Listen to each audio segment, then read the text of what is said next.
Hi, my name is Chris Jones. I'm the Managing Director at PSE Consulting.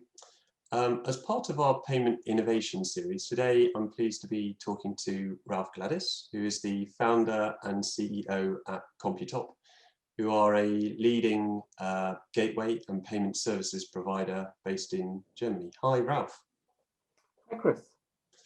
So today we're going to talk about authentication and some of the challenges faced by merchants when they look at the problem of authentication.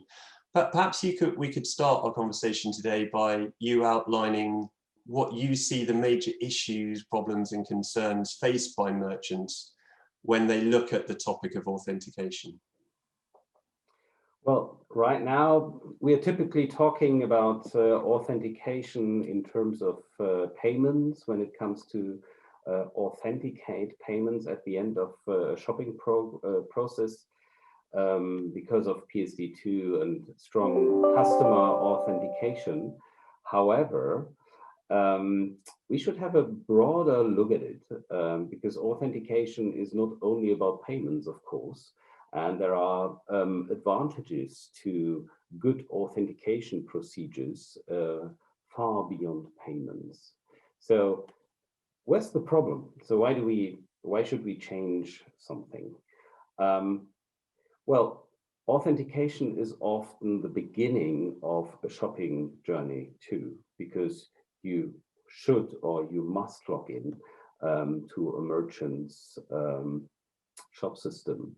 And then the user wants to have a really good user experience, very comfortable. However, the merchant needs it to be very safe, very secure. Now, the typical combination of email and password is not very secure because the email is not a secret. The password might not be complex enough. And then, well, typing isn't comfortable. You have to type in your email. Imagine a phone. Yeah? It's not comfortable to type your email and password on the phone. And then if you do that, you can forget your password, which is uncomfortable too. So those are the typical problems with the normal approach to authentication.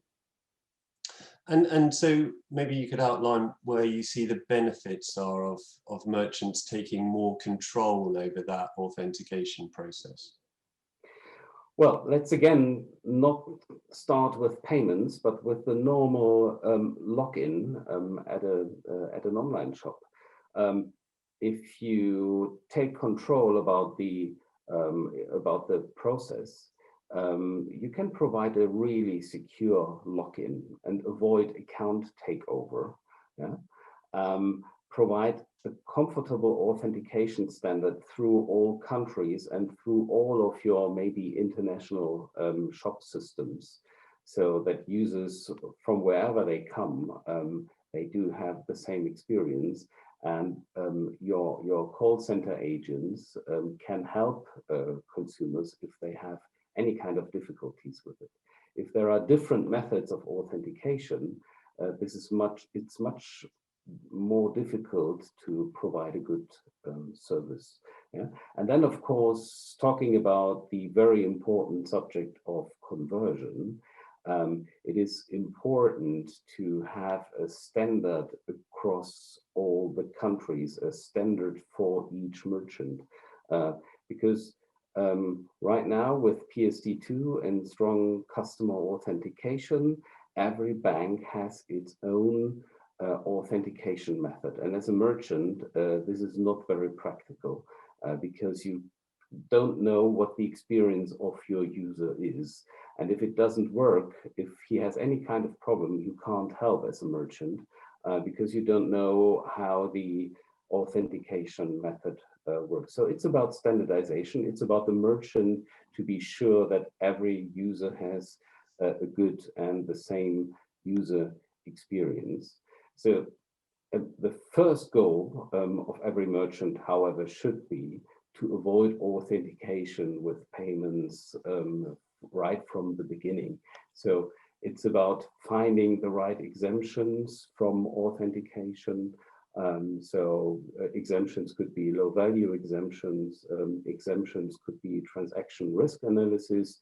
If you agree with your payments company on amounts and types of products you want to exempt from authentication, that's a good start. However, for all the other payments that really need authentication, it's important to have your own standard. And this standard should be secure, and this standard should be comfortable. And the solution for that is biometric authentication. Yes, and I suppose on that point, we hear a lot about biometrics, but maybe you could just outline a sort of scenario where a customer would use the biometrics for authentication. I mean, is it something that people are doing today? Mm-hmm. Well, actually, Visa and MasterCard do allow the merchants to provide their own authentication method for payments. And in general, there are three kinds of security measures. One is something you know, a password. One is something you have, a token, a phone, a smartphone, or it's inheritance, so biometrics. Yeah? So biometrics actually provides the rare combination of being very comfortable because you just have to look into a camera, or being very comfortable because you just put on your finger. Yeah? And it's also very secure. You can't steal biometrics like a password. Yeah? A password could be stolen from a database. Biometrics can't. Yeah? And so it's also possible to use biometrics at the login, and also possible to use biometrics to secure your payments and avoid that the bank is doing that itself. If the merchant does it, there is high probability that the bank doesn't do its own authentication method. Yeah? And do you think it's also because consumers' expectations around the comfort, as you say, or the smoothness of the transaction, or any form of authentication have gradually risen? I mean, it used to be, as you said, people had, well, TANs, they used to have different numbers that they had to remember and type in, but many consumers now, particularly if they've got a smartphone, are used to logging on with their face or with their thumbprint. So actually, this is about merchants delivering the same level of smoothness and comfort that consumers are already used to using when they're logging onto their phone, but now just extending it into the shopping journey. I mean, do you think that consumers are less tolerant of some of the old and traditional methods? Well, you're absolutely right, Chris. And I don't know about you, but the first thing I do in the morning is biometric authentication, because I take my phone and have a look on the recent news. And I bet many people do that. And when you use your phone like 60 or 80 times a day, you're using biometric authentication. Same thing for our iPads.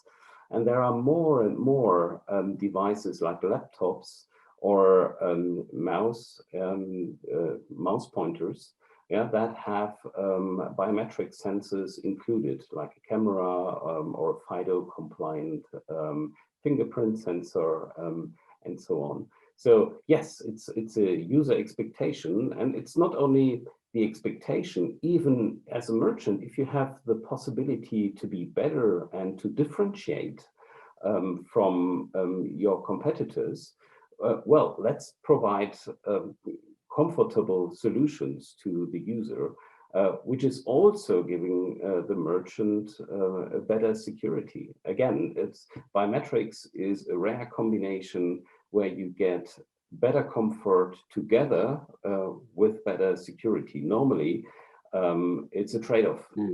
With the biometric authentication, it isn't. So it protects merchants from account takeovers.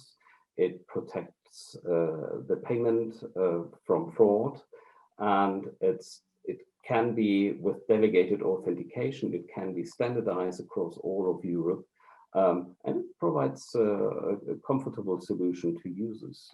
Well, that's lot of good arguments to use biometric authentication and also delegated authentication. Wonderful. Well, that's a great place to round off our conversation. Thank you, Ralph. That was a very useful, interesting, insightful conversation today. Thank you for your time, and we look forward to staying in touch. Thank you, Chris. Yeah.